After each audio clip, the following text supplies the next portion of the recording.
Hello and welcome to Twist List. Today we are looking at 10 wacky experimental Nazi weapons. During the World War II, the Nazis experimented with a number of new weapon designs.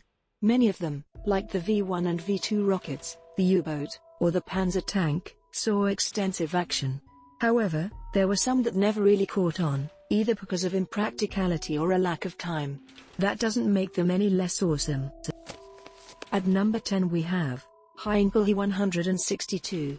Designed and launched in 3 months during 1944, the He 162 was chosen as a winner of the Volksjäger, People's Fighter, aircraft design competition, which the Nazis set up to find defensive aircraft that could be mass-produced, using little strategic resources. The 162 was also designed to be flown by novice or untrained pilots, since the aces of the German Air Force kept dying and it took too long to train new pilots. Ironically, it actually proved terribly complicated to fly, making it more or less useless for the Hitler Youth, who were set to be the pilots. The wings were made mostly of wood, with only a metal fuselage.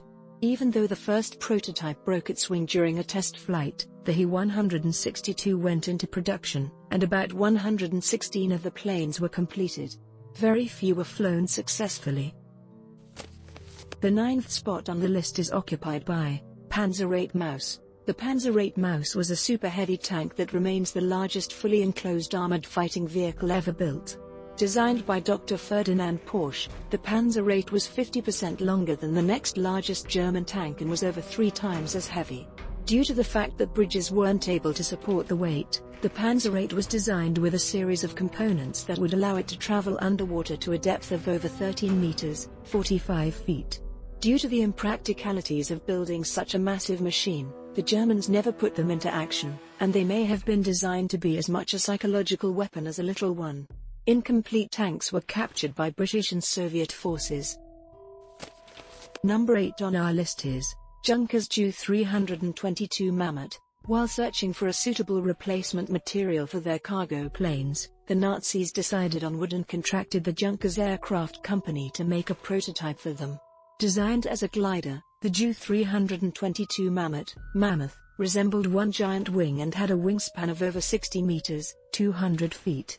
The first test flight was in April 1941, but the plane proved extremely unstable and took nearly 2 weeks to be towed back to the airfield.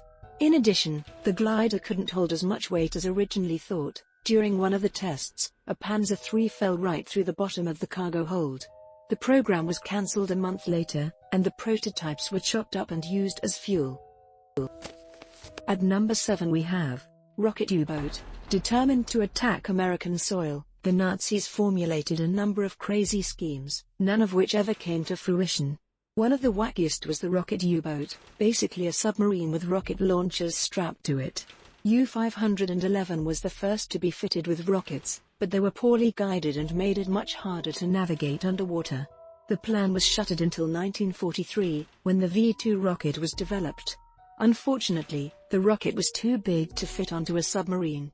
Instead, 3 of them were designed to be towed by a Type 21 U-boat to their destination, and then remotely launched from inside the sub. However, neither the launchers nor the Type 21 U-boats were completed before the end of the war.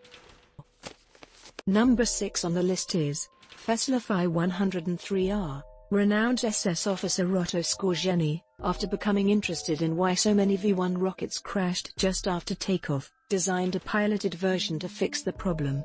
Codenamed Reichenberg, it was supposed to allow the pilot to parachute out at the last minute. Although tests showed the canopy had trouble opening with such intense wind resistance, several pilots were killed in these tests. Nevertheless, nearly 100 men volunteered for the program and were unofficially known as self-sacrifice men, due to the suicidal nature of the plane. Even though about 70 were produced, they never saw any action during the war, mainly because the Nazis decided it wasn't part of the German warrior tradition. The 5th spot on the list is occupied by Fliegerfaust. A late entry into the war, the Fliegerfaust, pilot fist, wasn't developed until 1944.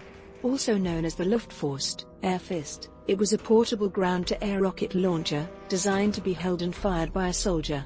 Due to a small firing range of only 460 meters, 1,500 feet, it was only useful against planes that came relatively close to the ground. More than 10,000 of them were ordered for production, but they were apparently not widely deployed, as only 80 of them were found in late April 1945. In photos taken in Berlin after the Allies arrived, examples of the weapon can be seen lying in the rubble. Number 4 on the list is Zeppelin Rammer. Proposed in November 1944, the Zeppelin Rammer was an airplane designed to be towed by another plane into range of Allied bombers before being released. Once it had been let go, the pilot would ignite a rocket engine and fly toward the enemy planes, firing rockets on its first pass. On its second time through, the pilot would ram the Allied bomber directly, using its reinforced wings to try and bring down the plane. Afterward, having burned up all the fuel, the plane would glide to a suitable landing site so it could be refueled and sent up again. However, no prototypes were ever constructed, because the factory was destroyed by Allied bombers. At the third place we have Taifun. The Taifun, was a rocket created by Klaus Heinrich Schufelin in 1944 and was seen as a solution to the Allied bombers that had been devastating Germany. Schufelin had previously been working with radio-controlled rockets. They were unguided rockets that would be launched in groups by soldiers at passing planes. They were relatively cheap and were seen as cost-effective, since the Allied bombers were increasingly large and made easier targets. The Taifun used a special contact fuse to explode, which also included a timer in case the rocket missed the plane.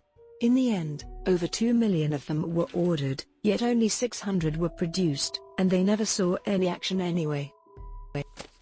At the second spot is Krummlauf. Developed in 2 different versions for infantry and tanks, the Krummlauf was a rifle attachment that allowed the user to fire in a number of different directions. Coming in 30 degrees, 45 degrees, or 90 degrees angles, it was designated for production in 1944, with 10,000 being ordered. The tank version wasn't finished until 1945 and very few were ever made. For infantry, it was designed to allow them to fire around corners, with a special mirrored sight to aid them. When used by tank operators, it was simply stuck through a hole in the top and fired, to dissuade the enemy from sneaking up to the side of the tank and setting explosive charges. And finally, at number 1, the Sun Gun. The idea for the Sun Gun originated with famed rocket scientist Hermann Oberth in 1923. A giant mirror, more than 1.5 kilometers, about 1 mile, wide, would be sent into geosynchronous orbit above the Earth. The Nazis were serious about this plan, hoping it would be able to boil the seas and burn cities to the ground. No official construction details were ever released and the plan was estimated to need nearly 15 years to complete, with a cost of over 3 million marks. However, it is unlikely the weapon would have worked anyway, because light can't be brought to a sharp focus with a mirror unless the source is already focused. Oberth wrote that he came up with the idea after schoolchildren would use little hand mirrors to annoy him with light when he was a teacher. Thanks for watching. If you enjoyed this video and would like to see more, then please hit the subscribe button.